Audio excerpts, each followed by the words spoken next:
about more regulation coming to the VC industry. Do you think that's going to take place? And if so, how is that going to affect how we invest? I think that's overblown. My guess is that regulation will be fairly lightweight in the venture industry, and I think it will probably require us to register with the SEC and file some documents and maybe file our annual financial statements and comply with some reporting requirements. And I have no problem doing that. I think we have nothing to hide, and we're not doing anything to destabilize the economy, and we're not creating hybrid securities, and so fine. It might require a couple days of filling out paperwork, and we'll do that.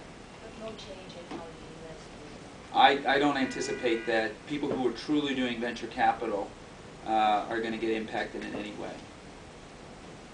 Fred, quick question. You had a blog article called "The Venture Capital Math Problem," on which I had a ton of exchange with you on that. Recently, Paul Petrosky with Sarah Lacy in an interview said, he questioned if is venture capital dying, basically bringing into the discussion some of the numbers as to why they're so huge in the industry. Can you care to comment on what his take was, that the industry itself is dying and it needs to shrink by almost 50 or 60%? I read Paul's report. I don't think Paul said the industry is dying. I think what he said is the industry is overfunded. And I believe the industry is overfunded.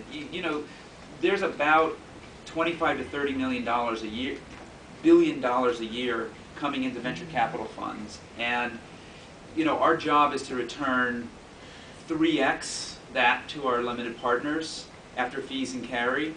And so that means we got to return $75 billion to $100 billion a year back to our limited partners. And there just aren't enough exits. And there never have been enough exits to return $100 billion a year. It never has happened, and I don't expect that it will happen anytime soon. And you look at a really big exit. You look at a Google, for example. If the investors had held Google all the way till today, the VC's position would be worth something like $20 billion. That's the best venture deal we've had in a decade, and it only produced $20 billion.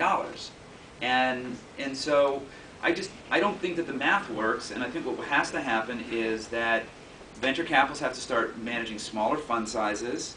They have to be doing smaller rounds. They shouldn't fund 20 startups in the same sector. They should fund 4 or 5 startups in the same sector. I'm not suggesting there shouldn't be some competition, but there shouldn't be over-competition, overfunding of companies, overfunding of all kinds of things that needs to stop. And when it does stop, if it does stop, I think the returns will get better. Great. Actually, we have to start our pitches so that we give time to our brave startups who are pitching